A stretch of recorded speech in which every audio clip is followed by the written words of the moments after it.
I am in this seaside town. I've reached the end of the line. Though I fled that train, something in my brain says that now I ought to hide. With a mind so numb, let the darkness come and freeze my heart inside. Getting just searching there, what a pitiful display. Can't you see that he needs to be aware there is danger on his way? Here I am in the final stand. One more step and it's done. No one else to thank, for my mind is blank. I can do this on my own. In this empty place I will find this day till I end this all alone.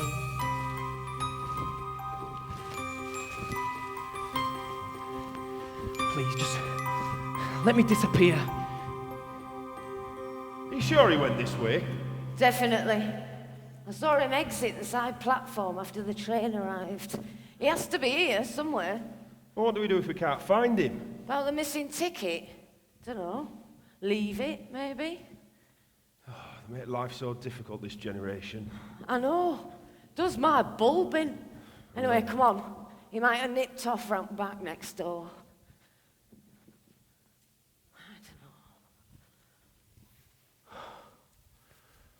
Okay, I need to calm down. What is this place anyway? It's like the Arctic. In fact, it's pretty weird in here altogether. Hello there. Whoa! Who the hell are you? Might ask you the same question. What are you trying to do? Give me a heart attack? No, I'm trying to work out why you're invading my home. Your home? Yeah, like you seriously live here. Well, why not? It's no worse than the places you've dossed in recently, by the looks of you. I'm only saying, it takes one to know one. And what's that supposed to mean? You're not the first, and you won't be the last to screw the railway over, especially when desperation drives. Who says I'm desperate? No train ticket. Anyway, I'm more concerned with the fact that you've nearly dobbed us in. Railway staff don't usually bother us in here. We had to take evasive action when we saw you legging it across the car park. You could have wrecked things for everyone. Everyone? Who's that then? You and invisible friends?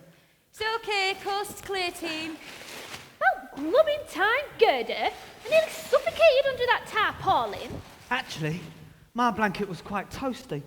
In fact, I've got a bit of a sweat on. Oh, yes, thank you for sharing that one, Ryan. Actually, I found it an excellent opportunity for breath holding. Just as an experiment, you understand? Who are you people?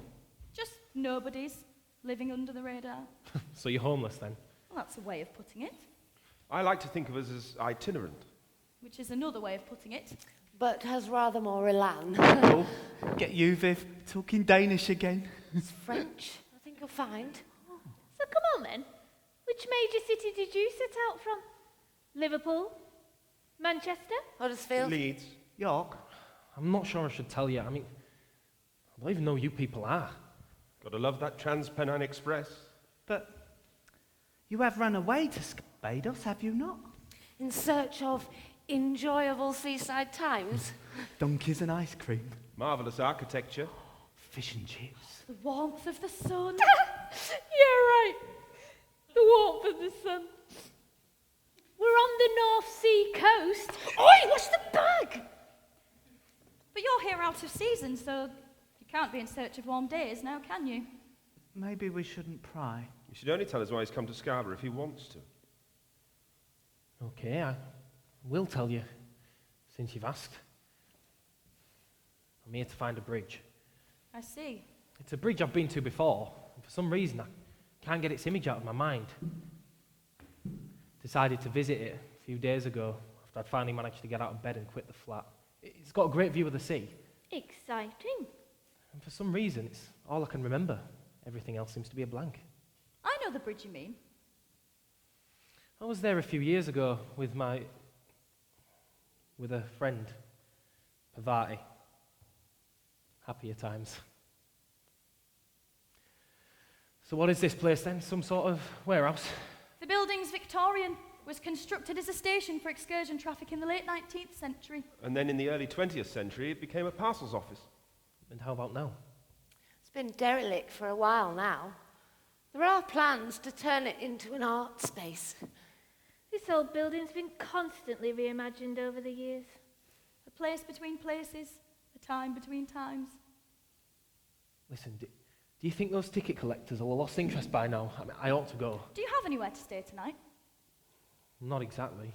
Well, it's getting late. Maybe you could stay here with heat and some food we can share, such as it is.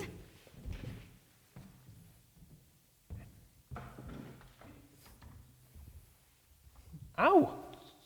It's hot.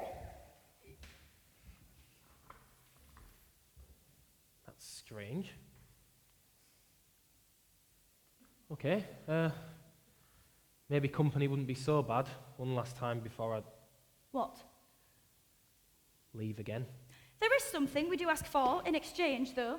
If you're after money, I'm sorry, I haven't got any. Stories. You're the most interesting person who's dropped in for a while. You'll have plenty to tell us. Stories? Are you serious? And that's all you want in exchange for food and shelter? You're someone new to share our tales with too. Getting somewhat jaded with the anecdotes of colleagues.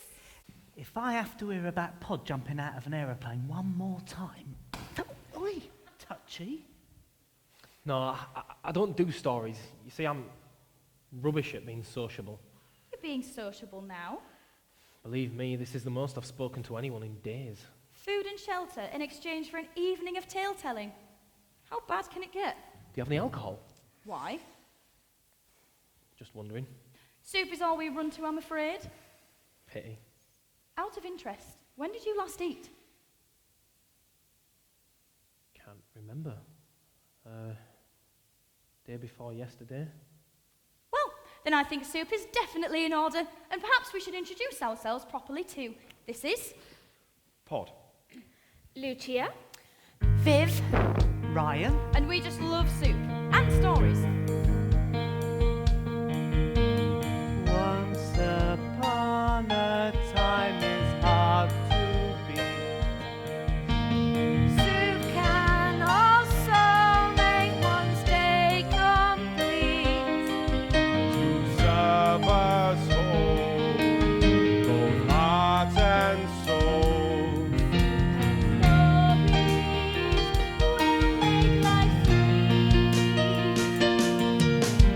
Ryan plays the fool.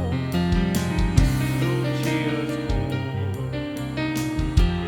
Likes to bite. And God is of the night. Come and join us, stay warm and safe. Soup and stories help drive away the pain.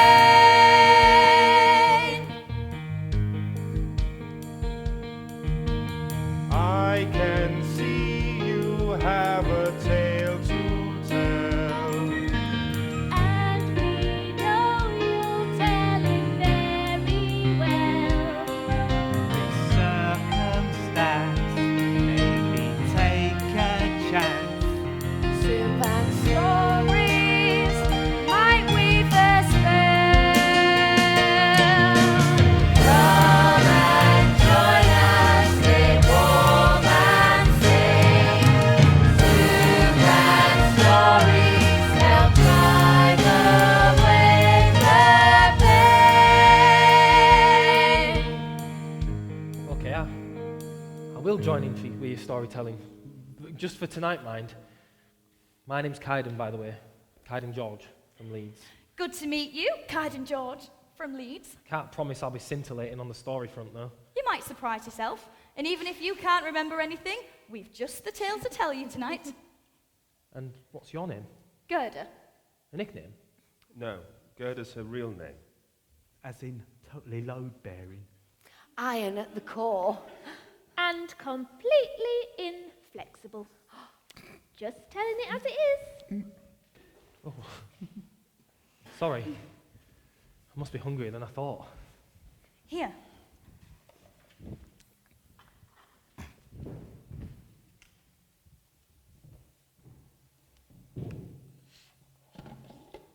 Get this down you.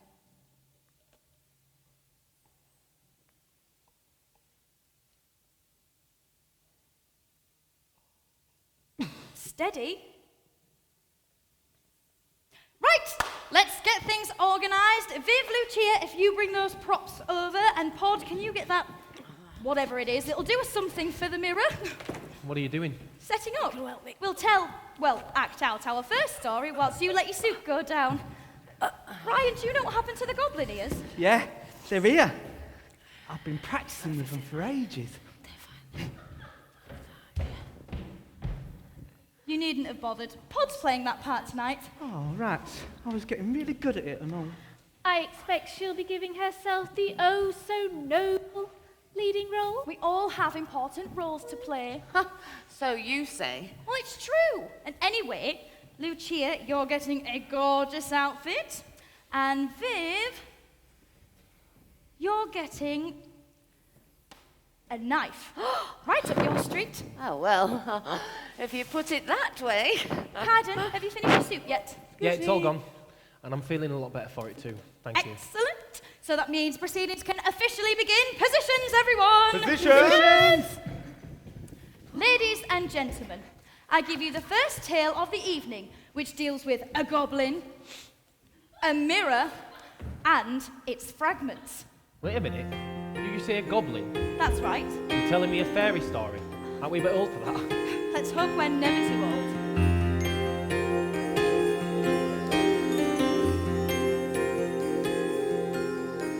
A goblin there was of a very evil kind. He created one day such a mirror rare. The mirror's reflection showed good things dwindled down, and the bad things enlarged to despair. And the goblin took pride in what he'd done as he laughed at the twisted fun.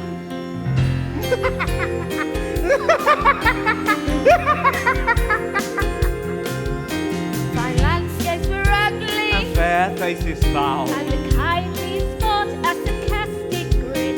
The goblin's companions, they flew the mirror round, and the world saw its goodness of sin. and the goblin took pride in what he'd done as he laughed at the twisted fun. And the demon who joined in with his game said the mirror proved man's shame. Okay. What is this pap about? When you said sharing stories, I thought you meant like film plots or box sets we'd watched. Oh, such mind-forged manacles. Well, I'm sorry, I just did. Fantasy sucks anyway, and there's no need to quote poetry at me. You know William Blake's work?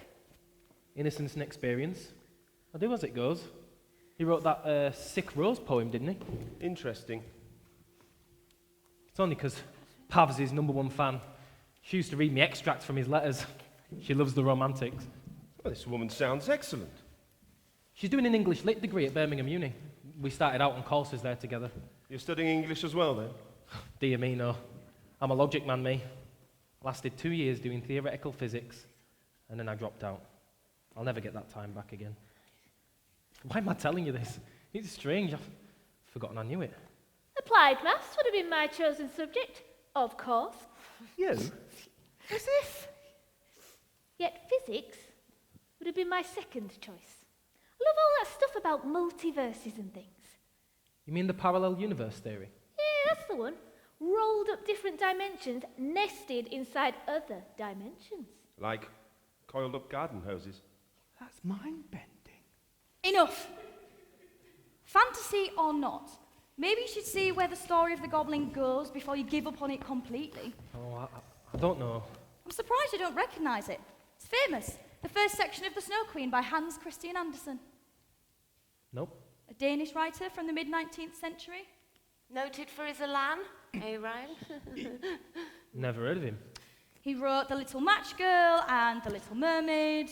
What, that thing with the singing crab and seagull? Look, just give the story a chance. In fact, you might enjoy it more if you get up and get involved. Yeah, do it. Be a demon. Do it. Uh, Do it. Come Do on, it, all right. do Come it. on. Might be wicked. Indeed. Now, if you remember, in terms of the story, the demons had been flying around with the mirror, making everything look distorted and bad.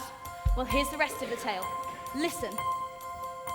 The demon Humans decided to take this evil prize and to soar up to heaven as the highest height. They wanted to mock all the angels flying there, shocking them with a hideous sight. Come on, Kaiden. Over here, hold on. Like this? Yeah, that's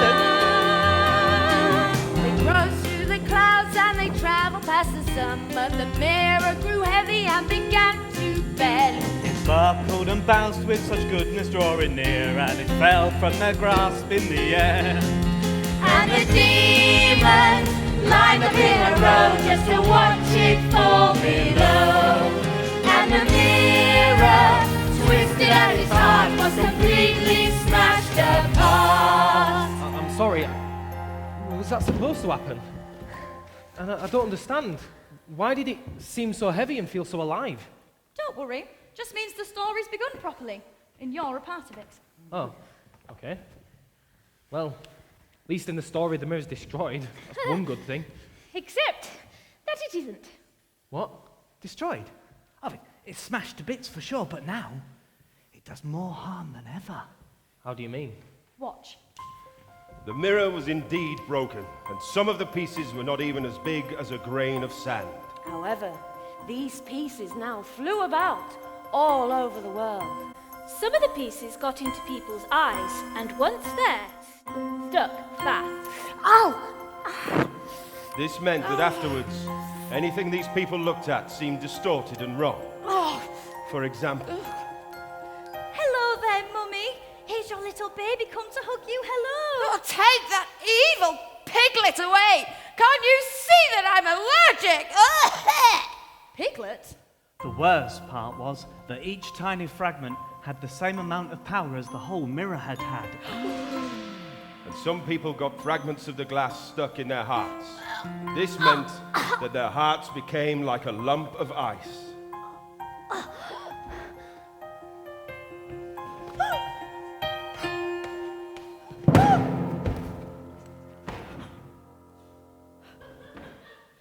Some pieces, however, remained large and became windows that some people might see their friends through. Hey there, Teamsters! How's it hanging? Push off your washed-up wazzocks. Other pieces of glass went into spectacles, but this wasn't great when people wore them, hoping to show justice. I'm sorry. You don't meet the criteria, so no money for you. Most definitely not. Yes, most definitely not. Sorry. The goblin saw the chaos he had created and laughed, fit to split his sides.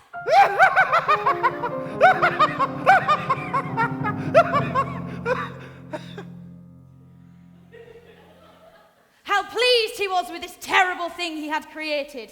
What, so you're saying that everything's bleak in life because of some goblin-made mirror? Be disturbing if it wasn't so absurd. Do you not think it might be allegorical? Like I said, I'm a facts-based man.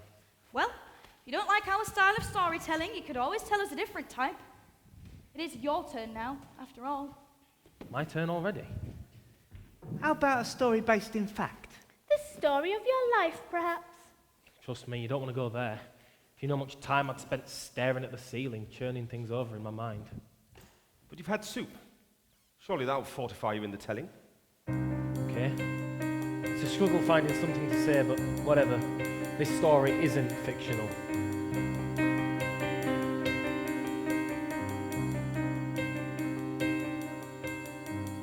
I grew up in a flat in Leeds. Its council garden full of weeds. My folks were sweet. They'd always meet my needs.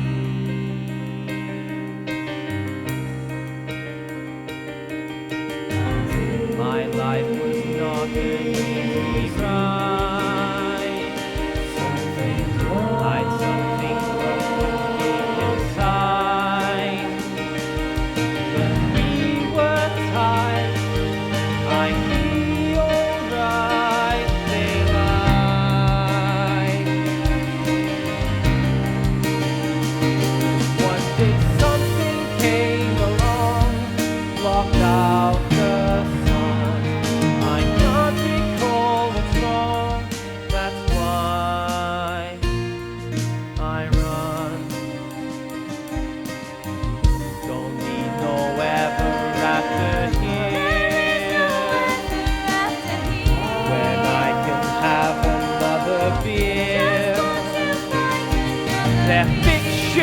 stick. Let's drown in drink, my dear. You know the only way to be is on your own. The facts of life are free, you're stronger alone. Don't do fiction. No, I don't do fiction now. Don't do fiction.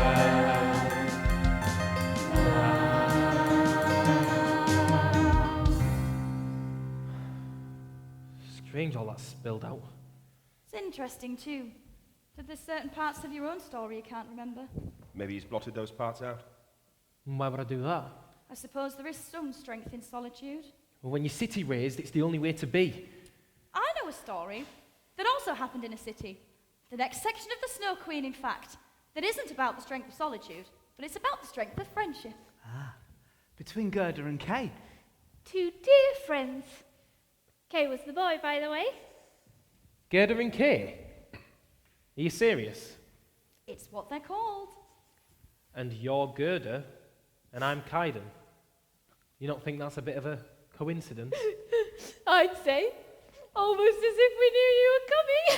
Oh, yeah. Come on to the next instalment.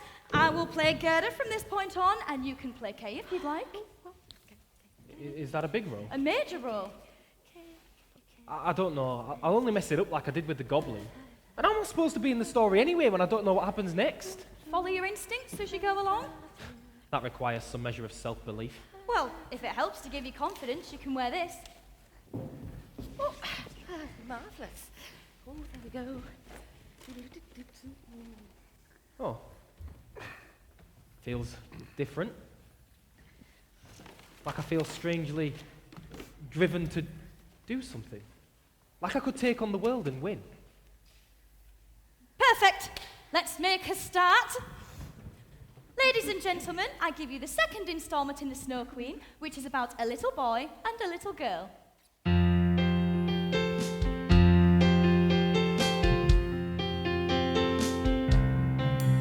Once a city there was full of crowded streets where the roofs of buildings kissed. Folks had planted bright flowers all across those roofs so that they might coexist. And a girl and a boy lived in family joy as they played in that space having fun. And the days lasted long like a wonderful song as they sat neath the warmth of the sun.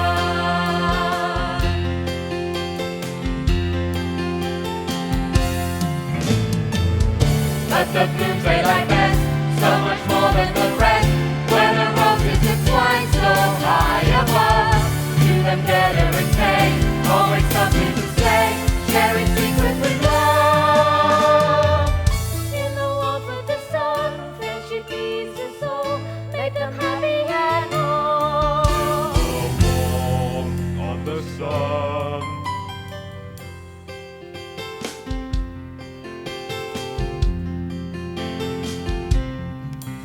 When the winter time came and the cold wind blew, on some days they'd be apart.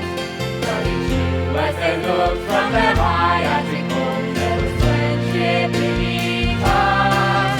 There was no need to yearn for the year it would turn, and they'd play once again, having fun. Oh, the days went along like a wonderful song as they sat neath the warmth of the And it happens that when our tale begins, it is the winter time. Two friends, Gerda and Kay, have just been told bedtime stories by Kay's old grandmother. Outside, the snow was whirling down in thick flakes. Oh, look, children. You see the snow falling in the dark. Oh, the white bees are swarming tonight. See how wild and freely they fly. Yes, I see them. The snow bees. And do they have a queen bee too? Asked Kay, as he was very clever and knew that there was always a queen amongst real bees. Oh, yes, they have a queen, a SnOwQuEeN, and she flies where the swarm is thickest. Why, on many a winter's night, she can be found flying through the streets and peeping in at the windows. Really? And then the water freezes on the window panes and it leaves wonderful flower patterns. I have seen those patterns. And so have I, so the story must be true. Dear grandmother, can the SnOwQuEeN come in here? Inside the house? Oh, to be sure, I don't know. Just let her come. I'll put her on the stove where she will melt. Hush, child. You never know who might be listening. I'm not afraid of anything. Well, it's best to be cautious in certain matters. Now, children, it is late and we've had a lot of stories, but it is now time for sleeping. Aww. So come along, Gator. Let's leave Kay to get himself ready for bed. You two can see each other tomorrow when you can play together all day long. Very well, dear grandmother. Good night, dearest Kay. Good night, dearest Gerda. Oh, bless. Come on then, love. Let's go. Oh. And so Kay was left to get ready for bed. And half undressed, on a sudden whim, he crept up onto a chair by the window to look out at the swirling snow, through the frosted panes, at the snow falling outside. Just then, the most peculiar thing happened. One of the largest flakes, the biggest one, landed on the edge of the window box. As Kay watched, it grew bigger and bigger until it was the shape and size of a full-grown woman wearing the finest white gauze. White gauze which appeared to be made of millions of starry flakes. She was delicate and lovely. But all made of ice, dazzling ice. Still, she was alive, and her eyes shone. Like two bright stars. There was no rest or peace in those eyes. I hear what you say, challenging my cool, you human fool. You should fear my powers harm and charm. Decay, you might be icebound, so icebound you could ride to my call. Then if you're icebound, so icebound you'd be in my bra. The SnOwQuEeN tipped her beautiful head towards Kay and raised her hand in acknowledgement. Oh, I feel strange. Kay jumped down from the chair and away from the window. I won't be scared. I shan't. The next day was bright across the snowy city, but after came the thaw. People opened their windows again. And the warm sun made the newly grown roses bloom. See our roof garden grow in this warm, soft breeze. It's so nice just to have you near. How delightful to sit by these fresh rose trees with a paradise right here. We're a girl and a boy in a garden of joy, and the play till our whole life is right. For the days will last long like a wonderful song as we skate neath the warmth of the sun. Do you know, Kay, I think we must be the luckiest friends alive. Nothing will ever come between us. Yes, Gerda. And how nice it is, too, to sit beneath these rose trees, which never seem to tire of blooming. Just then, the church clock struck 5.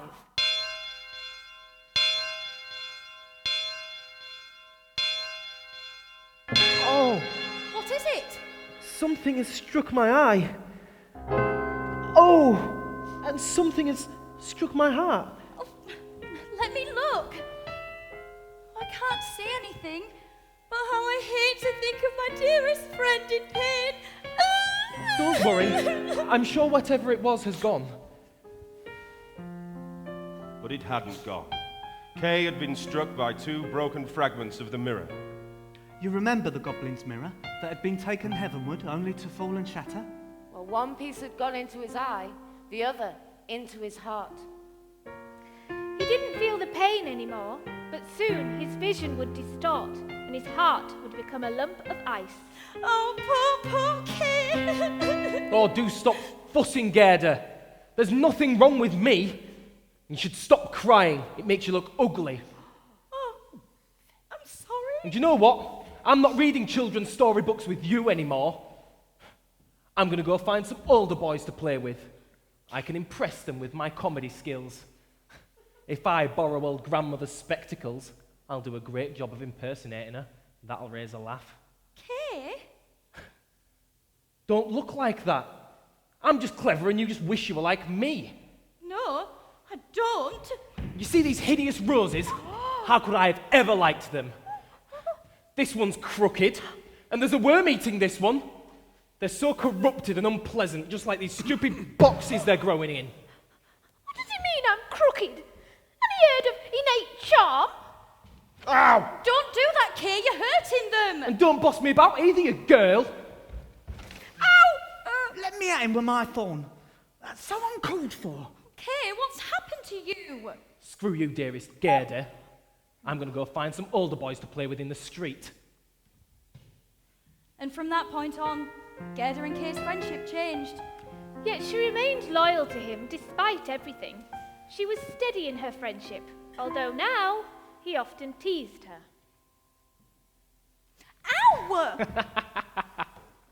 One winter's day, when the snow was falling fast, Kay brought in a big magnifying glass he'd acquired. He held out the sleeve of his dark blue coat and let snowflakes fall upon it. Look through the glass, Gerda. Each pure snowflake is perfect, like a lovely flower or a sharply pointed star. Oh, yes. How beautiful they are. Just look how cleverly they're made. Much more interesting looking than real flowers. In his humble opinion, Don't get me started. Well, maybe, but I love our roses too. You're wrong. There's no crookedness or unpleasantness here. Each snowflake is perfect. Or it would be if it only didn't melt. Perhaps. So are you staying to play today? With you? Dear me, no. Can't you see I have my thick gloves on? I've permission to drive my sledge around the big square, where the older boys are gathered.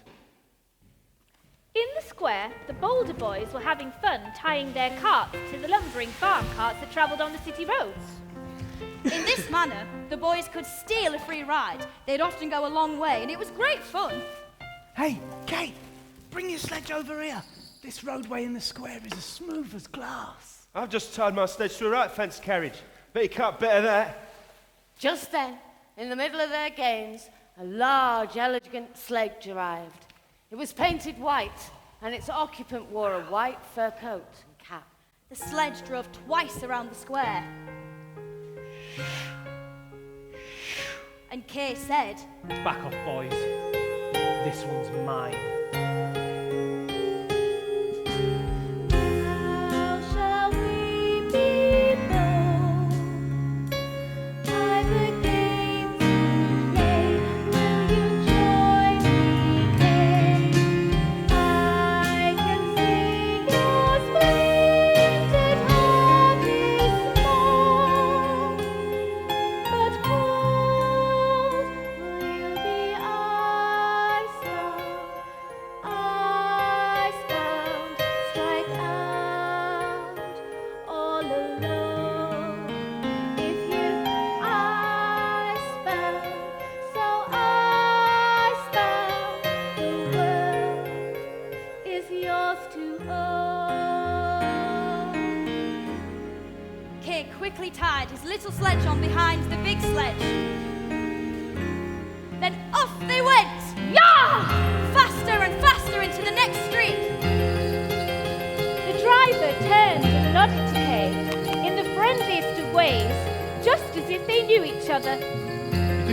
familiar, but where from?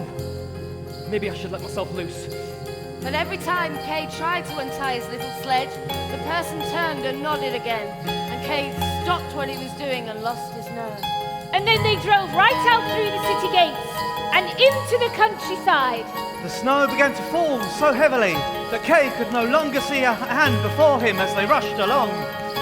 Finally, he undid the cords, but his little sledge seemed to be stuck fast. And on they rushed, faster than the wind. The sledge tore through the snowy streets, jumping over ditches and hedges, until the snowflakes became bigger and bigger, until they became like monstrous snow chickens.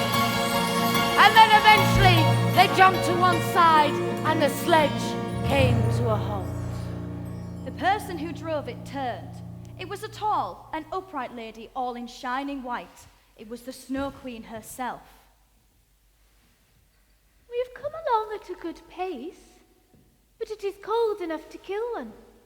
Creep inside my bearskin coat.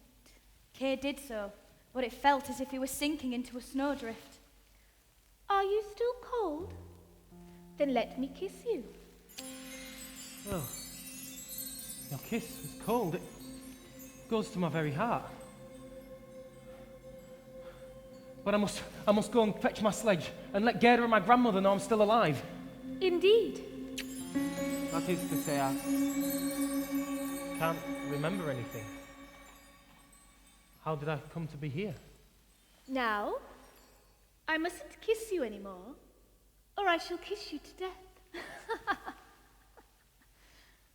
You are so beautiful, so intelligent. Surely I'll never know enough to keep you satisfied.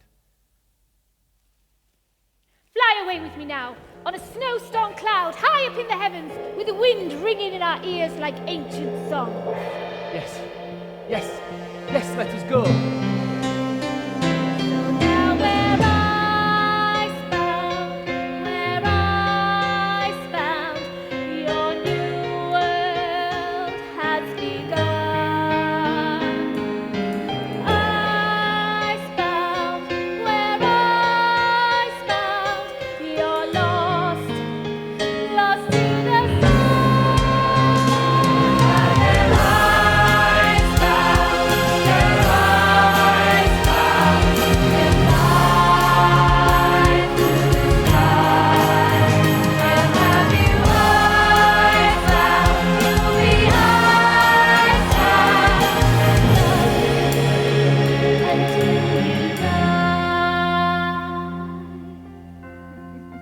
So the Snow Queen took Kay, and they flew over the woods and lakes, over the oceans and islands. And a cold wind whistled down below them.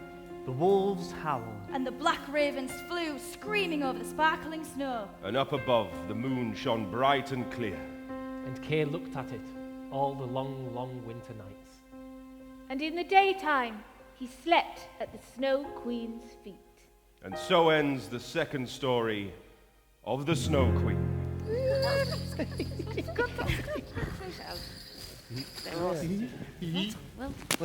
That story was excellent. Kay's great, isn't he? Do you think? And I'm totally getting into playing a tragic hero too. Yeah, we noticed. But that bit where the Snow Queen kissed me, it made me feel like I do when... So what happens next in the story? Kay disappears. What do you mean he disappears? He's the hero. Well, technically he's not. Kay is just some pathetic boy who now needs rescuing. He's not pathetic. It's not his fault he had glass splinters trapped in his heart and eye to distort things. And he tried to untie his sledge from the Snow Queen's. Well, anyway, Gerda's centre stage now, and that's me. But Kay's the one everyone wants to know about. Well, according to Andersen, he's simply out of the frame. If you'd read or even listened to the Snow Queen, you'd know that it turns into Gerda's story. But if Kay's not in it, then all I have to do is sit and watch. Oh, dearie me, no. You should be so lucky. Gerda's got other plans for you, pal. And anyway, haven't you changed your tune? What do you mean? Thought you hated fantasy. Isn't that what Gothic is? Do you know what? I'm not having this. If I can't do what I want and play Kay, You'll what? I'll leave. You could try. You watch me. I'm going to leave now, and I'm going to go find that bridge. Do you know, I think I'll place you in a different role in the next section of the Snow Queen. Someone who isn't centre stage. How about a rose? That might be good. A rose? After Kay, you want me to be a flower? You'd get to see things from a different perspective from your own. It might be healthy. Yeah, right. Well, bye, guys. Oh, and thanks for the soup. What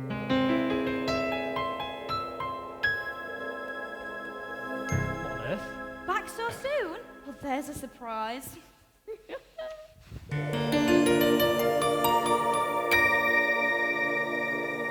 Seems your body and mind have different opinions about you leaving. What have you done to me? We've done nothing. You've spiked me, haven't you? What was it? The soup? Magic mushrooms? You're doing this yourself. Now stop complaining and get that rose costume on. I don't speak to people normally. Make a point of it and look what happens. Ladies and gentlemen, I give you the third instalment of the Snow Queen, which is about the garden of the woman who was skilled in magic. Now, as the news spread about Kay's disappearance, Gerda was naturally very upset. People said he must have fallen into a nearby river and drowned. But as the spring returned, the swallows and the sunshine said that they didn't believe that Kay was dead. I don't believe Kay's dead. Do you believe it? No, I don't believe it. Well, if you two don't believe it, then I won't believe it. I feel he's alive somewhere, so I'll set out on a quest, alone, to find him. And that's exactly what she did. She went down to the river where they said he had drowned, climbed into a small boat, and sailed off with the current downstream. But as the hours passed, Gerda's courage waned, and she felt frightened at being alone and so far from home. But then she drifted past a colourful cottage with an orchard of cherry trees and many beautiful flowers in its garden. An old woman emerged from the cottage. She smiled at Gerda, and seeing the girl's distress on the river, waded into the water and hauled the little boat into the bank. Oh, you poor child. How did you ever get yourself out here on this wild river alone? Come home with me and rest for a while. And so the kindly old woman took Gerda in, and Gerda told her everything about her life with Kay and how she was on her way to find him.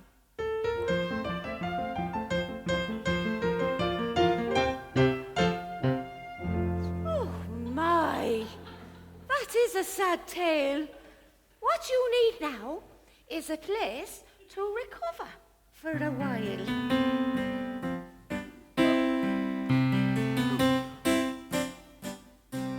You can rest beneath the trees, eating cherries ripe and sweet. They will comfort you as you please and will help to make your life complete. Rose, you should get underground. You'll remind her of a Kay. Using magic means I will confound any wish she has to get away. Until this moment passed along. Day by day, like an endless song, dreaming Gerda paid the cost of Kay. The thoughts were lost. Water flowers grow, one isn't there, it's true. Which flower could it be? I'm sad without its you. Then one day the moment came. Gerda spied the woman's hand.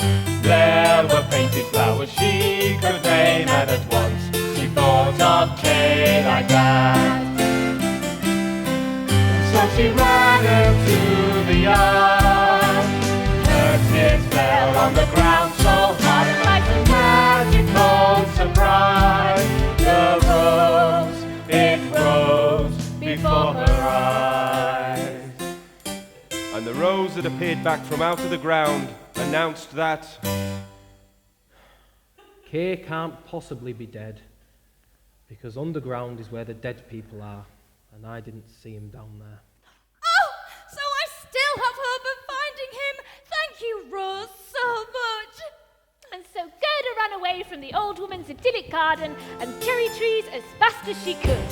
But Gerda quickly realised that the summer had passed by while she'd been dreaming, and now the autumn was at hand. It would soon be winter, and Gerda had a long, long road still to travel. And so we have reached the end of the third story in the tale of the Snow Queen. That was good. Did you like that? There. That wasn't so bad, was it? I thought you made a great Rose, Kaiden. Get lost. Oh, just as you like. Come on, we need some fancy scenery for the next section anyway. Let's go search around. Suddenly it's all about her precious Snow Queen. No more interest in my stories. But she's given me a chance to escape. Didn't think that one through, did you, iron knickers? Whatever magic you had over me, you've probably taken with you. I'm getting out of here.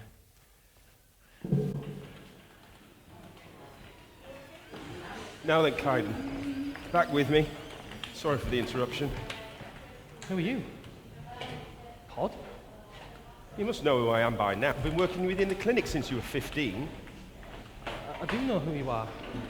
You're not Pod, but where from? How many hours of sleep are you getting on average? Kaiden, knock knock. Jack Hammond? Oh, Jack Hammond. Of course it is. I'm not getting any hours, Doc. Too many dreams. So feeling wiped out most of the time then? Yeah, but nothing I can't handle. You're not in the Snow Queen story, are you, Dr. Jack? Snow Queen story. Didn't think so. I might just take another look at your meds. Might not have the balance quite right. But that's solvable. Are you noticing any side effects? Any reality slippage? Feeling numbed out? Congruent or incongruent hallucinations? No, I feel the best I have in a long while, Doc. Excellent.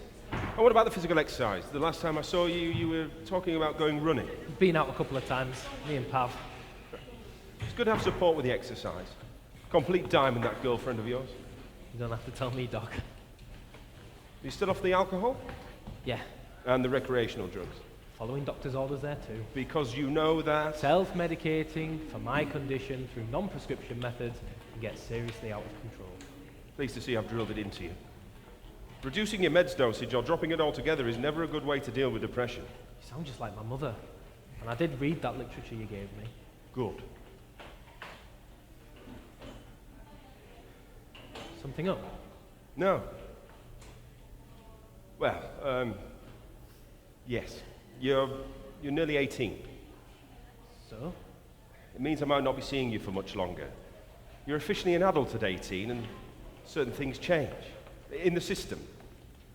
You'll move out of my jurisdiction. Okay.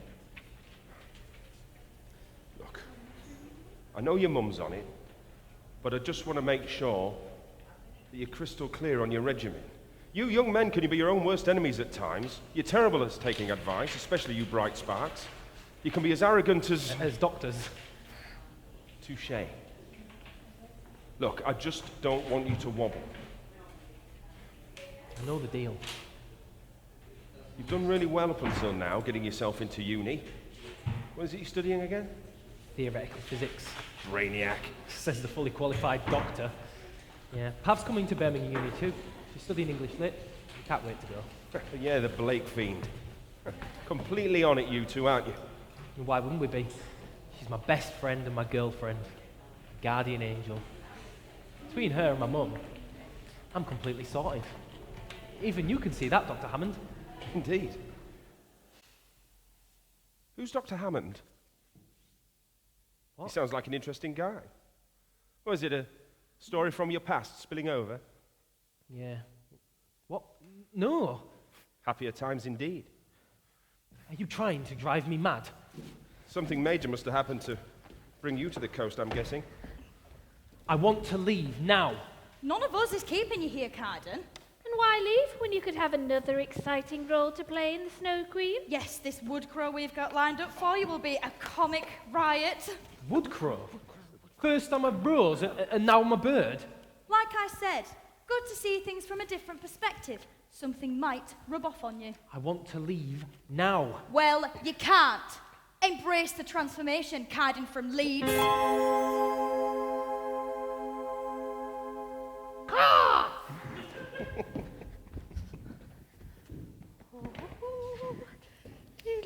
Ladies and gentlemen, I give you the fourth tale in the Snow Queen, which is about a prince and a princess. Now, if you remember, when we last saw Gerda, she just left the colourful cottage of the lady skilled in magic and had discovered that it was nearly winter. In her quest to find Kay, she looked all about her. How sore her feet were as she walked. Everything around her was cold and dreary. The long willow leaves looked quite yellow. The damp mist fell like rain, and one leaf dropped after another. Oh, how sad and grey it is out here in the wide world. And then, with a change in the weather, winter arrived in earnest. A woodcrow hopped on the snow just in front of her. Caw, caw! Good day, and where are you going all alone in this wide world? On hearing the word alone, Gerda nearly cried. But sensing the good heart in the woodcrow, she decided to tell him the story of her life and its adventure so far.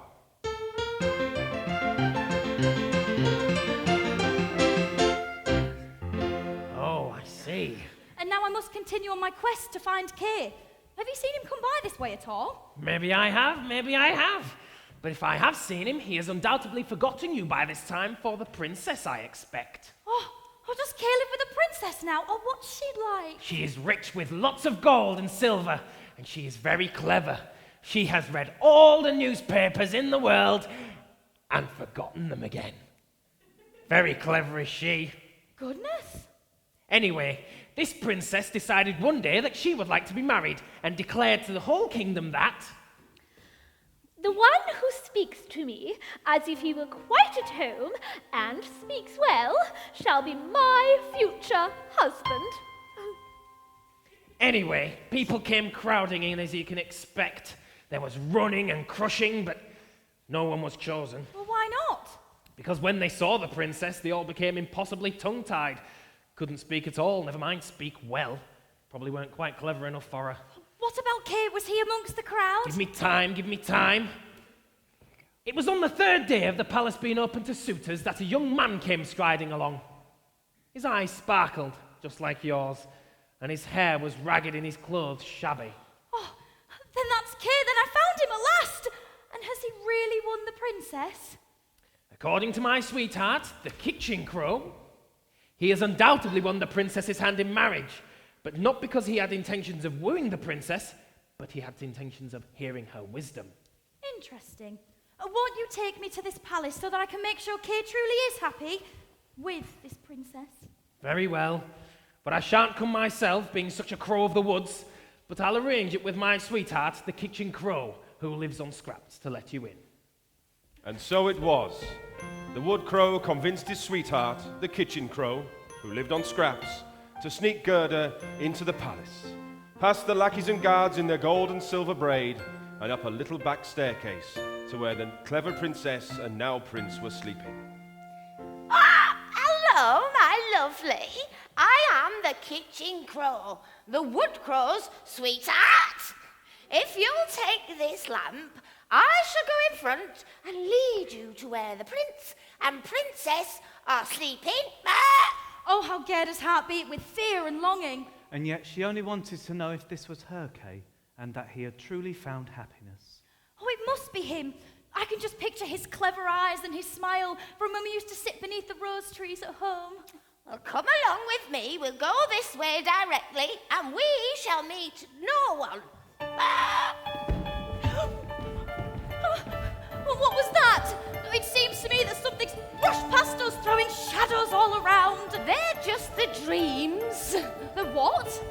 Huntsmen and ladies on horseback. They come from the other world to take the sleepers and their thoughts out a hunting. So that means that the sleepers sleep more soundly, which is all the better for us, creeping about. So be grateful to these dreams, for they are helping us. I will. No! What? Don't listen to this stupid crow. Dreams are a complete abomination. Sorry. She has no idea what she's talking about. I've had dreams, horrible nightmares, and you know the best way to banish them? Don't sleep at all. This is not part of the story. I know, just go with it. How? Pod, you take the lead. Stay safe, Gerda.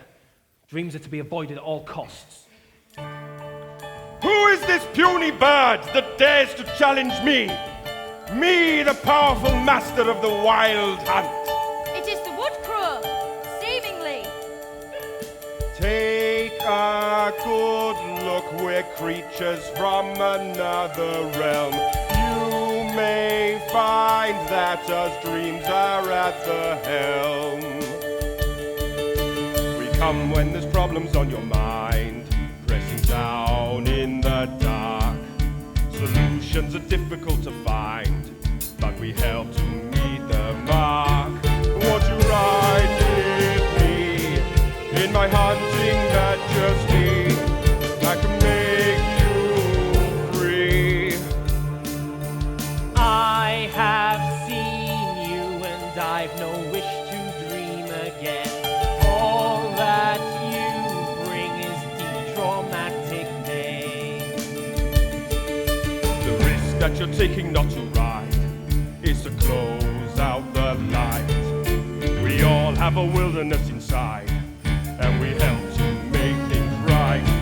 Won't you ride with me in my hunting majesty? We can make you free if you'll only see.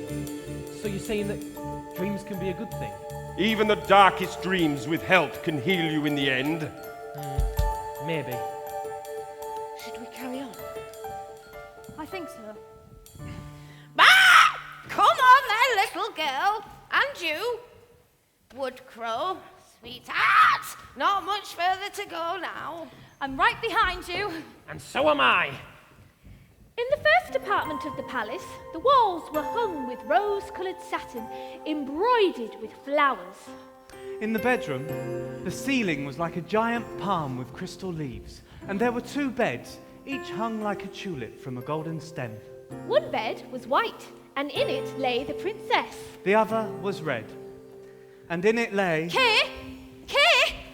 Is that you? Here, let me handle this. What? I was dreaming. Who are you?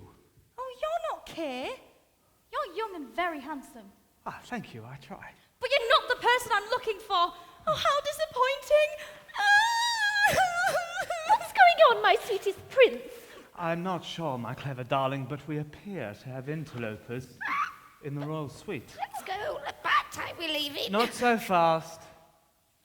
And so it was that Gerda told the princess and the prince, who quite clearly wasn't Kay, all about her Kay and her adventure so far, and all that the crows had done to help her.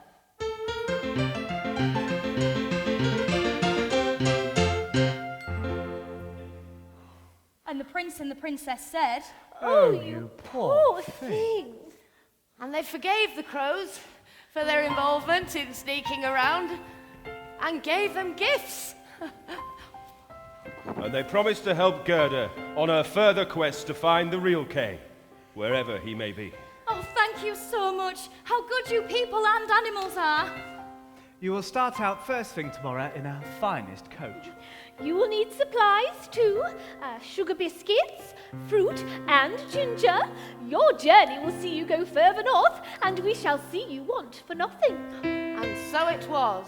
And so ends the 4th story in our tale of the Snow Queen.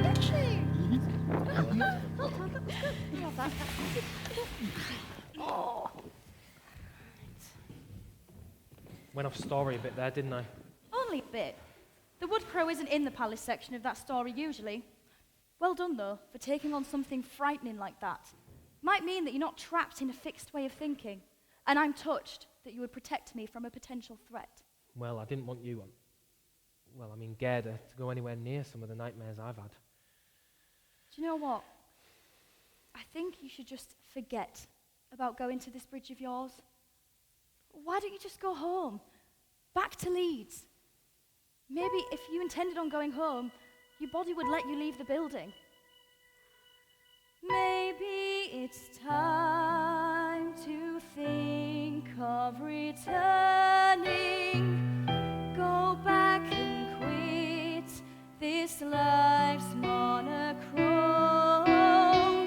Just change your mind. No bridges are burning.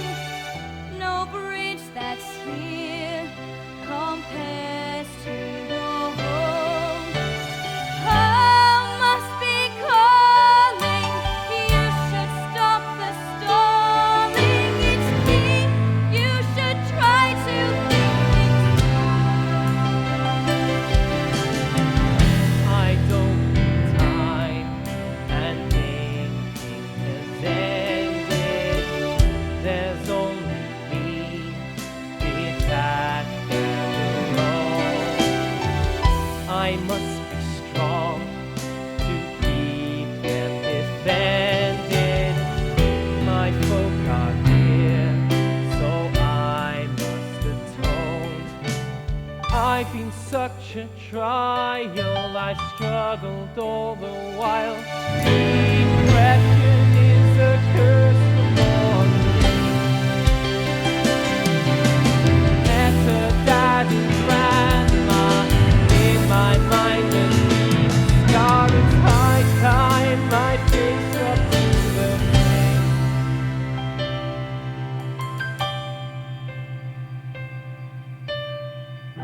The one I miss is dearest Pavati, my only love, so patient and kind. But I've let go, no more injured party. My frozen heart must leave her behind.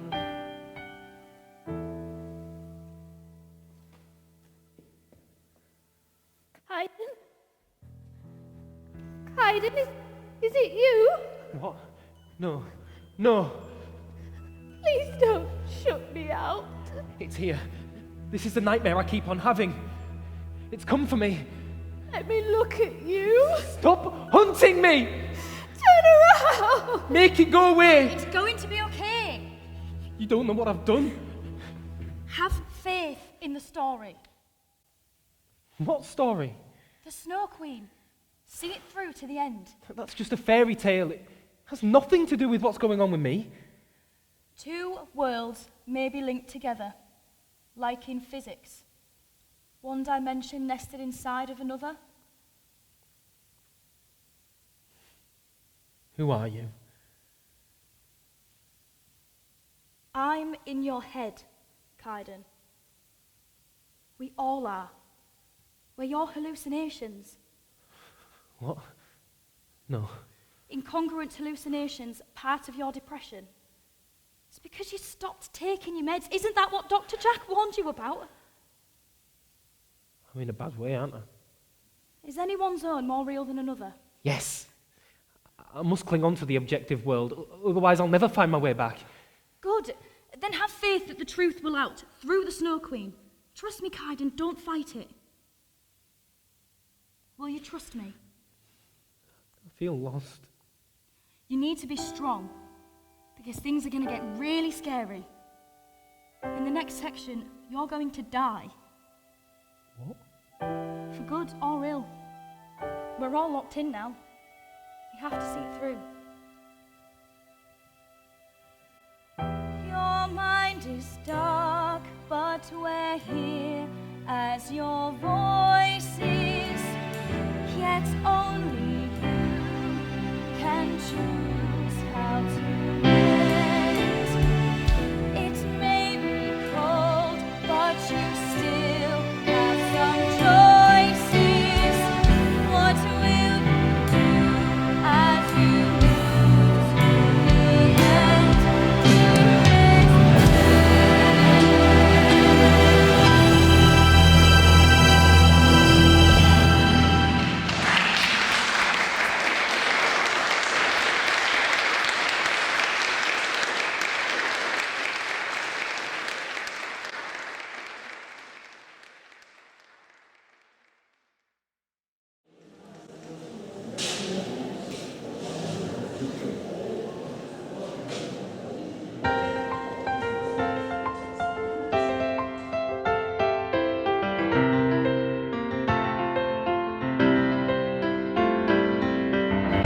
Ladies and gentlemen, I give you the 5th story of the Snow Queen. This is called The Little Robber Girl.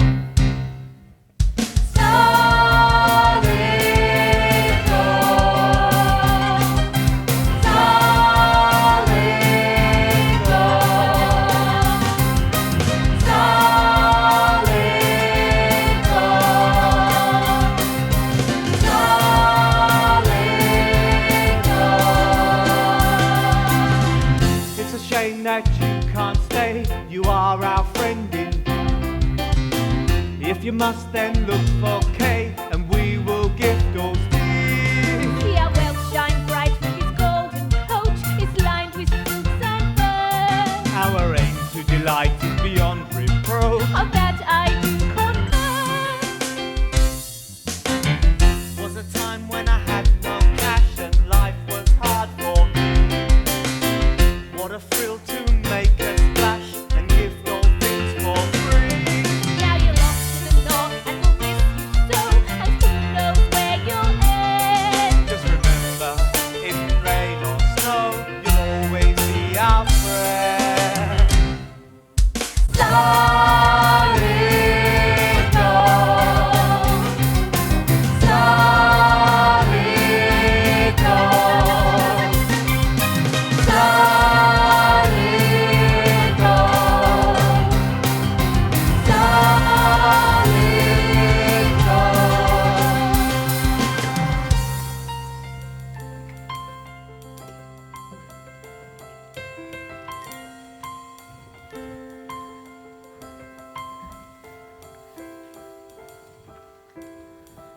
Look there, fellow robbers. What is that? Distant, travelling, glowing spark. A coach. A coach. It's more than we can bear. To see its golden wealth driving through the dark. My eyes, I'm blinded by its glare. Okay, robber gang, it is close. Smash and grab! Gotta be careful. Oh, she is plump. And she is pretty. Like a delicious little lamb. How nice she'll taste. Yum, yum, yum. Oh, no, you don't, Mother. Just 'cause you got a beard does not make you the boss round here. You wild and savage beast, you naughty child! Nuts to you. I just don't care. At least I prevented you from killing the pretty thing. Yes, but just for the time being, daughter mine. She shall play with me. She shall give me a lovely fur stole, and she shall give me a lovely silk and velvet dress, and Mother, she shall sleep with me. So there. She's dancing with her cub. Right. So now I shall get into the carriage with the pretty thing. And believe me, I will get my way. I always do. Only 'cause she's so aggressive. Personally, I blame it on the mother. Shut it, you. Now take us further into the woods and back to our castle, you snivelling, stinking rapscallion! Hey! But what are we going to do about this coachman? Huh? Kill him. We don't need no freeloaders, do we? No! Be quiet, there. Pretty girl. You're quite safe here. No one should harm you, as long as I don't lose my temper with you. Now, surely, looking at the way you're dressed, you must be a princess. No, I'm just an ordinary girl. And so a frightened girder told the robber girl of how she was searching for Kay and how desperately fond of him she was.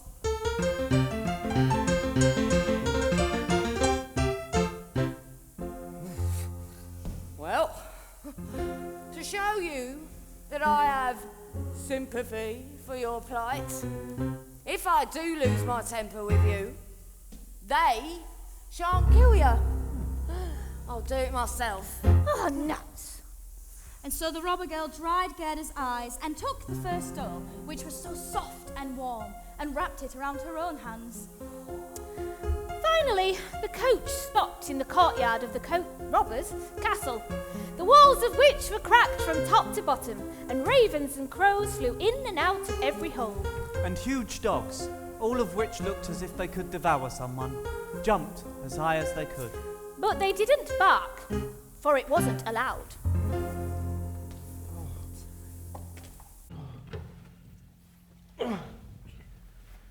That was well weird. But I got through it. I'm not dead. It's a good job. You've got another tale to tell in this story. Where is it? That robber girl reminds me of my sister, Etta. Yes. Are you really a hallucination pod? Yes. Yes, put this on. Sorry you've been demoted from being a human again. You're a reindeer this time. Called Bay. Bay? Are you serious? Well, that's what Andersen called the reindeer. As if. Well, at least I'm still alive to play it. Oh yeah, you reckon? You don't deserve to live, Kaiden, George. You warrant a good kicking. I remember this. It's a memory. A waste of space he is. Always was. Should have stayed locked in your darkened room, sad boy. Do you remember that time at school? Back of the gym? Sobbing his eyes out. Needed to man up then and still does now. Teacher's pussyfooting around him, doctor's notes. Yeah, he'll be on benefits for his condition, I expect. Yeah, 'cause college hasn't worked out for you, has it? What was it our last said? Theoretical something? Theoretical crap. Educated man? Him? He smashed off his neck! And no one to kiss him better now.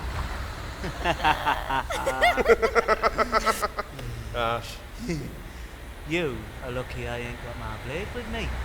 Carve you a nice star tattoo on your forehead. Memento of our time fun together. Oi!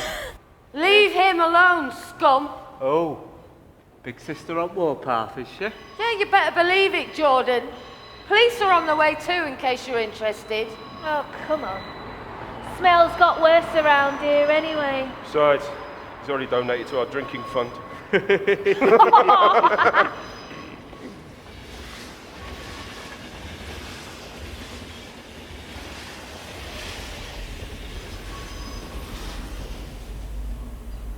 Tell me you didn't seek those losers out. He jumped me in the Crown car park. Stink of booze. Where have you been sleeping? Dad's worried sick. Couldn't face the flat. There's weeks of you hiding in your room, unable to go out, and then suddenly you just vanished. It's not just you that's grieving, you know. I've been staying with friends. Living rough, you mean? Look,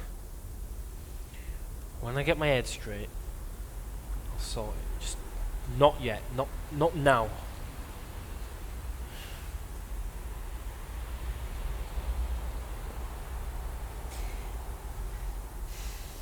You need professional help, Kaiden. Pavati's been ringing my mobile. She's frantic. How long's it been since you two split? How come I'm the last to know? I'm better off on my own. You're not beating yourself up for... There's nothing you could have done. We all knew she was terminal. Got to go. Where? Take action. Kaiden. To the coast. The bridge, that's where I'll go. Coast?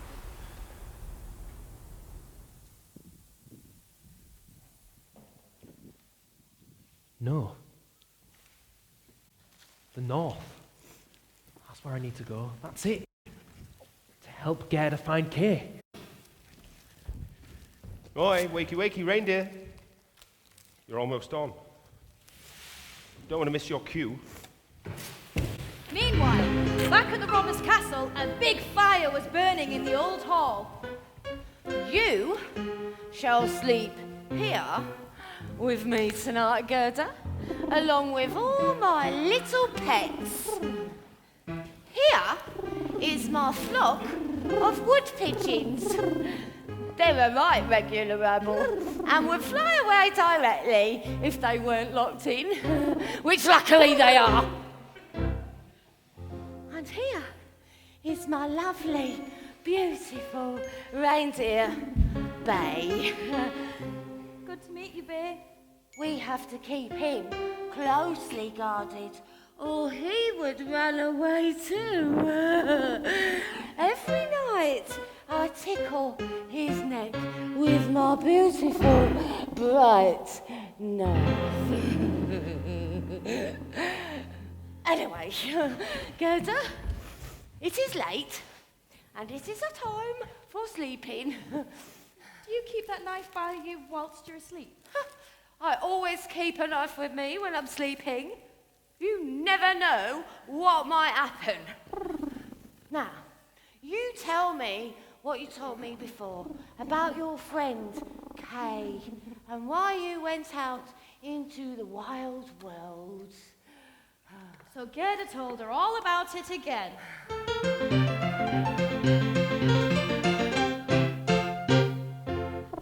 And the robber girl soon fell asleep and was snoring. But the wood pigeons had been listening to Gerda's tale very closely. Coo. Coo. Coo. Coo. We have seen your Kay. He was with the SnOwQuEeN. SnOwQuEeN? Yes, Old Ice Sting herself. Her sledge flew low over our nests as we slept. And then she blew upon us young ones. And all of us died except we two. Coo, coo. That's terrible. How cruel. I wouldn't stand for such a thing. The cold has no feelings, Gerda. It just is and always will be.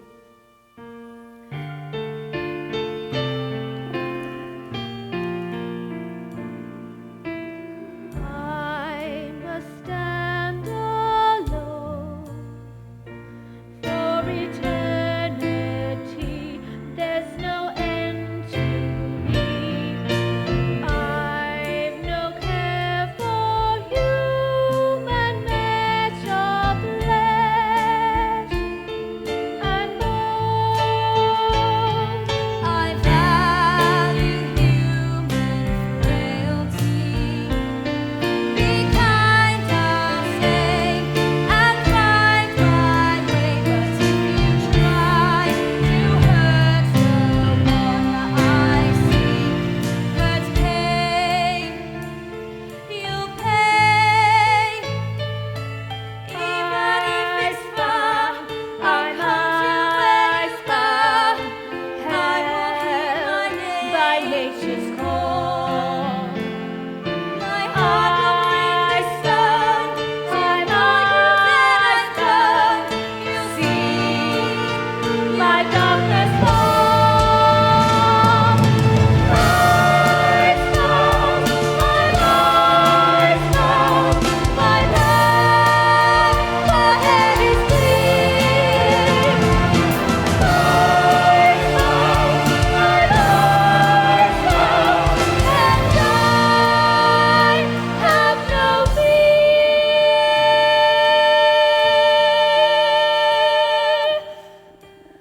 Where was the SnOwQuEeN going as she flew past your nests? Where has she taken Kay? Probably to the far north. There's always ice and snow there. Ask the reindeer. He'll have no doubt been listening, eh? Oh, the far north, yes. What a splendid place. You can run and jump on the vast plains. The Snow Queen has her summer tent there, though her permanent castle's in the North Pole near Svalbard. Oh, Pokey. What is this racket going on? Shut up, or I shall stick my knife into the lot of yous!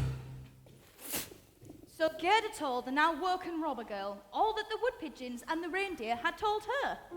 And you know this landscape, do you? Who better? I used to run and jump on the glittering snowfields there before I was captured. Very well. When my mother has her afternoon beer nap this afternoon, I shall let you go. And you can make sure she gets to where she needs to be to see this K fella. Thank you so much. Don't whimper. You ought to be delighted. I shall get you some bread and some ham too, so you shan't starve.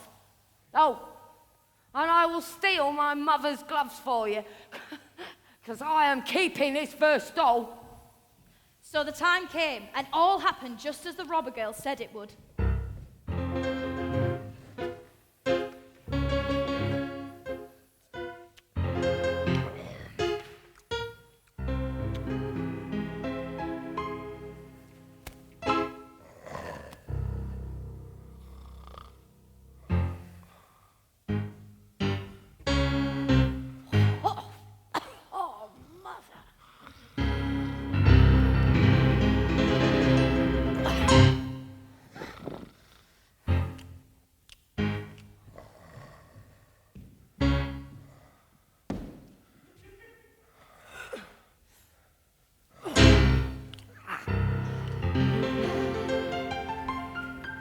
Darling, I shall miss our knife tickling sessions, my dearest babe.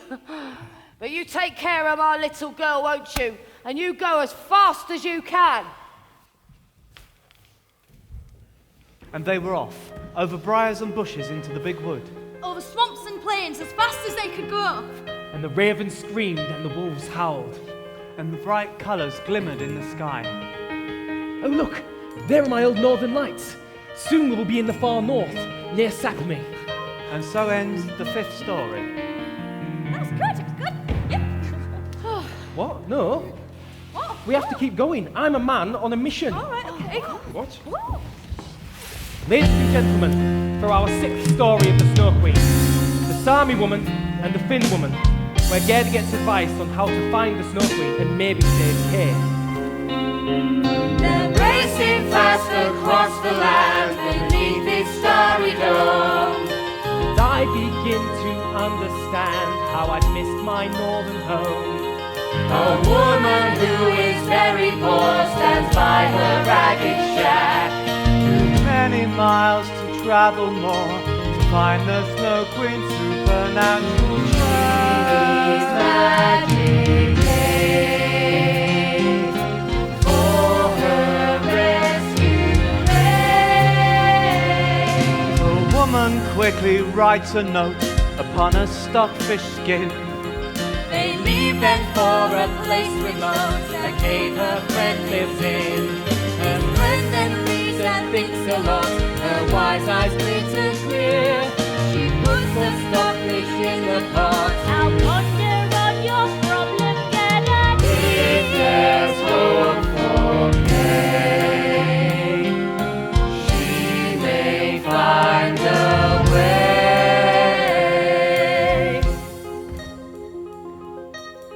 So, Gerda, you've travelled this vast distance to save your friend. From the cold of the Snow Queen. Yes, I have. You'll need the strength of 12 men to do that, yes. That should be enough. But let me consult my magic to make sure. The Finn woman pondered her ancient writings for a long time. And it seemed as if she may never speak again. They became impatient. Please, please, a wise woman who can knock the winds of the world in strands of cotton. Help Gerda save Kay. Well, Gerda, your friend Kay is definitely with the Snow Queen. And although it's killing him being there, he still seems rather delighted with everything. Thinks it's the only place in the world to be. But that's because he's got distorting mirror splinters in his heart and eye. Mirror splinters? Those Oh, will... I think I may remember when that happened. Well, those will have to come out or he'll never be human again. And the Snow Queen will keep him in her power forever. Oh, dear. Surely you can give Gerda something to help her conquer the Snow Queen. There's nothing I can give her that she doesn't possess already. Can't you see how great her power is? If she can't defeat the Snow Queen with that alone, there's no helping her. What you must do is this. The Snow Queen's garden's really near, so hurry there you two. Then send the reindeer back to here, alone you'll travel true. They parted at the berry bush, even as the crystal breath. And Gerda faced the final push, she overcome her fear of icy death.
Now I'm not the reindeer anymore. I'm going to have to become Kay again, aren't I? Yes. Don't get me wrong, it's what I want, but what if I get trapped in the story? Icebound forever under the spell of the Snow Queen. You mean your depression? Nothing's guaranteed. And what if the story has a sad ending? There's only one way to find out. Tell the final story of the Snow Queen. So? What will it be? Ladies and gentlemen, for our 7th and final installment of the Snow Queen. And this story is called What Happens in the Snow Queen's Palace and Afterwards. The Snow Queen's palace walls were made of drifted snow, and its windows and doors of the biting winds. The palace was made of hundreds of rooms, the largest of which stretched for many miles. All the rooms were empty, and they glimmered in the northern lights. The Snow Queen sat in the middle of it all when she sat at home. Kay, seated at her feet, was blue with cold, nay, almost black. For she had kissed away his frozen shiverings, and his heart was little better than a lump of ice. How are you getting on with that puzzle I set you? I will complete it soon, as promised. Those sharp, flat pieces of ice, designed to fit together. Only the greatest aspirers to perfection can work out how to do it and spell the word eternity. It is indeed an ingenious puzzle. Nor shall you move from that spot until you have written me that word, or else died in the attempt. I won't fail you. When you have succeeded in spelling the word eternity, and not before. You shall be your own master, possess the whole world, and have a new pair of skates. You tied your sledge to mine, Kay, and this is the price you pay. I think I'd like to fly away to some warmer countries now. I'd like to look in the black cauldrons of Italy. You mean the volcanoes? Vesuvius and Etna? I shall whiten them with frost. It'll do them good. And the lemons, and the grapes too. Fire meets ice, you see. Without contraries, no progression. I will return, Kay. Someday. I feel so lonely in these many miles of empty halls. This puzzle is so difficult. I just wish I was completely frozen so that this might end. I have walked through the rooms of this wall of ice, and I found you, Kay, at last.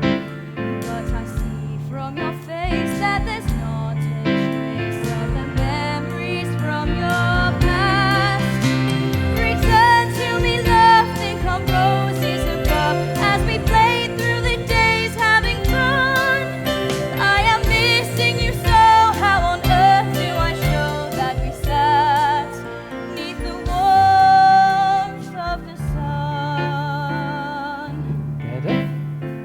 Is that you? Yes, Kay, it's really me.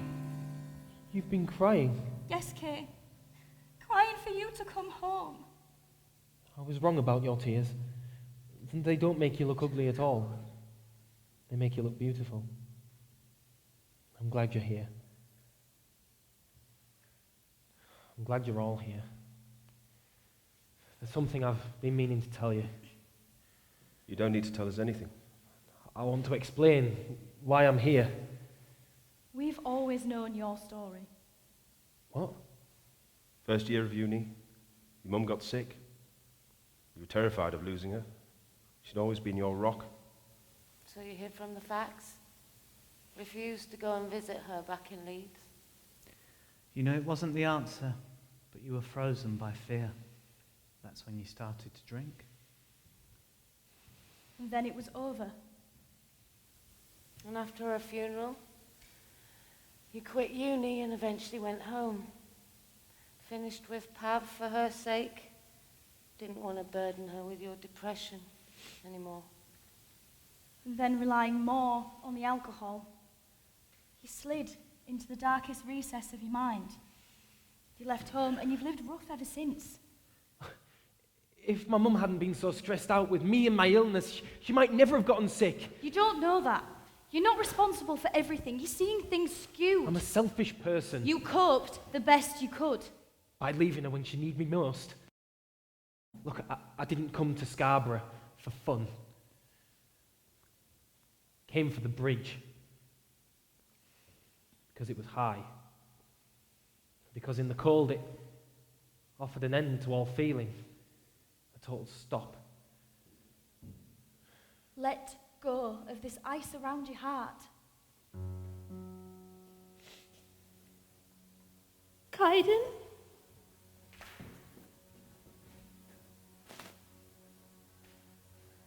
Mum? I'm so sorry. It's all right. Do you remember when I used to make you soup? Yeah. Your favourite. Or when I used to read you the SnOwQuEeN, night after night, when you were little. I used to love that story. I understood why you stayed away. But don't think you ever let me down. You'll always have the happier times to remember. All the memories flooding back. That means it's time. Forgive yourself and move on. But how? Believe in yourself. Family's missing you back home, and this Pravati, she's missing you the most. write yourself a new ending to your story. Eternity is a long time, Kaiden.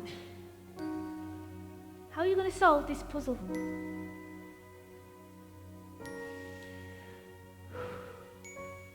Goodbye, Mum. Good lad. Knew you'd have the strength.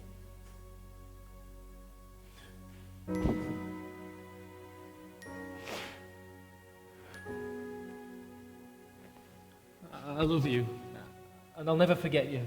I know, but now it's time to look to the future. Goodbye, love.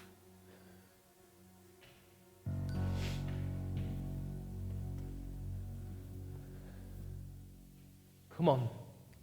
We've a job to do. Okay. Gerda?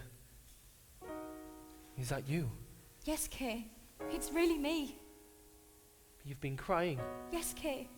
I'm crying for you to come home. I was wrong about your tears. They don't make you look ugly at all.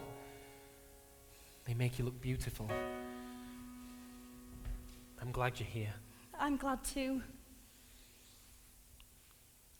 And Gerda's tears sank deep into Kay's heart and melted away the shard of glass that had been stuck there. And at that feeling in his heart again, Kay remembered everything that had happened to him. How much Gerda loved him, the roses, and his family back home. I've been trapped without spark, locked alone in the dark on a winter's day. Cold and numb, would the time come when the pain was a million miles away? I should have valued myself, but was stuck on the shelf of another view.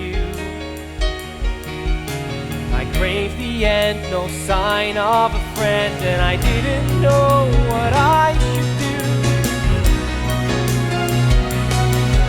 It's true, but then you came along, brought sunshine to my heart. And then you made me strong. I'm trying a new start. And though the bad times come and go, your faith in me means that I can grow. You make me shine.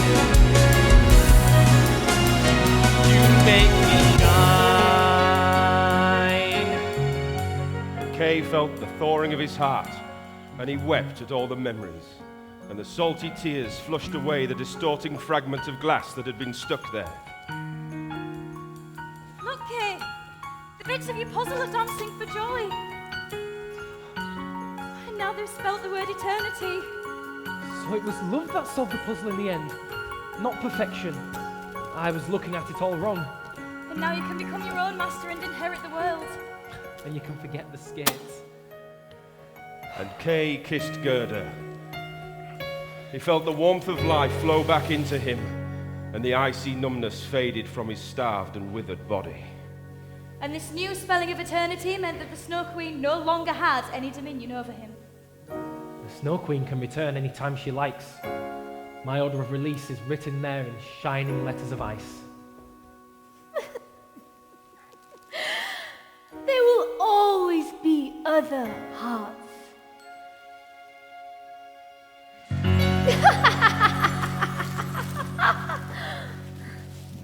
Come, Gerda. I'm feeling much better now. Let's go home, back to our lives in the city. Once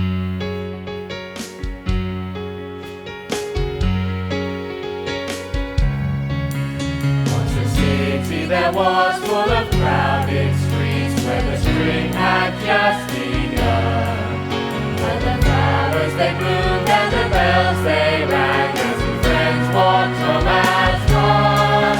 There was a girl and a boy in the Lord of joy, and a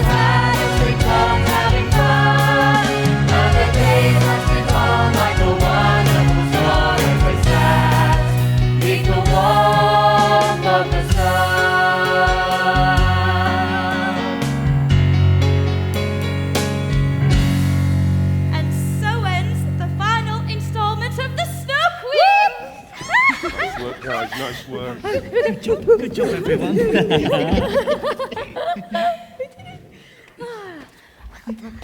So, what will you do now? Go back home to Leeds. And when I get there, get myself off to the nearest hospital, get myself some medication. Excellent idea. How I'm going to get there without any money is anyone's guess. I'm sure there's a way. Cracking job, bro. Yeah, you're a natural. I found your whole interpretation of Kain's dilemma most compelling. It's been a pleasure working with you. Kaiden's decided he's going back to Leeds. Oh, good job. Didn't I always say he had it in him? I don't remember you ever saying that. I did. Utter tosh. I told you, sunshine, what's the blooming Enough, Lucia. Now is not the time nor the place. Look, I know you're all in my head and everything, but what is it about these bags you carry? You seem to protect them with your lives. There's a story there. You remember the first story of the Snow Queen? With the goblin and his demons and his magic mirror and how they flew it up heavenward? Yeah.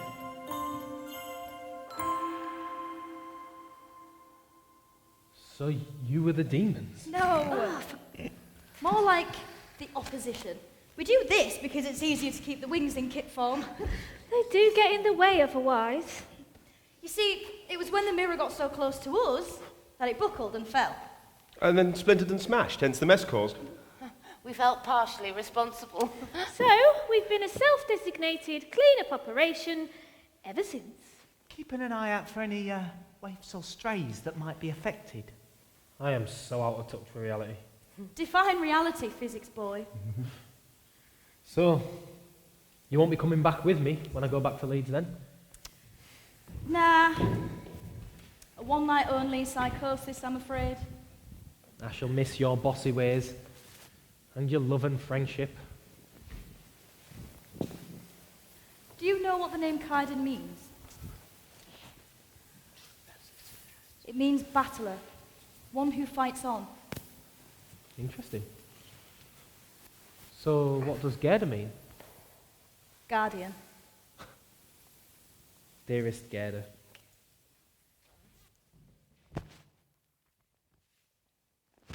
You look after yourself on your way back and call that Pavati when you get home too. You know it makes sense. You really are hallucinations, aren't you? Goodbye, Kaiden. And remember, there will always be frost. But sunshine will follow eventually. So hang on to hope.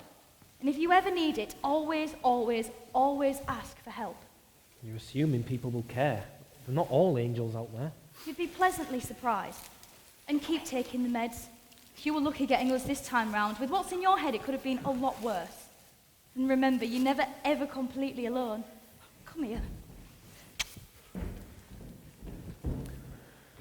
Well then, Kaiden, mate, need to get myself home somehow. Although how I'm going to get there is anyone's guess. There he is, large as life. Oh no. You've led us on a right merry chase, you have. Look, I can explain about the missing ticket. I was robbed. I haven't been in I haven't been in my right mind. I was right then. You'll be needing this. What is it? It's the train ticket that you dropped when you got off the train, you numpty. But I didn't have a ticket. What's that then? Scotch mist? Single day return, it says there. We've been looking for you. I'm supposed to be on my break. You've been looking for me all this time. I won't say it's been that long. What's it been, 5 minutes since you got off the train? That's all it's been since I left the platform. Yeah. Anyway, you take that for your journey home.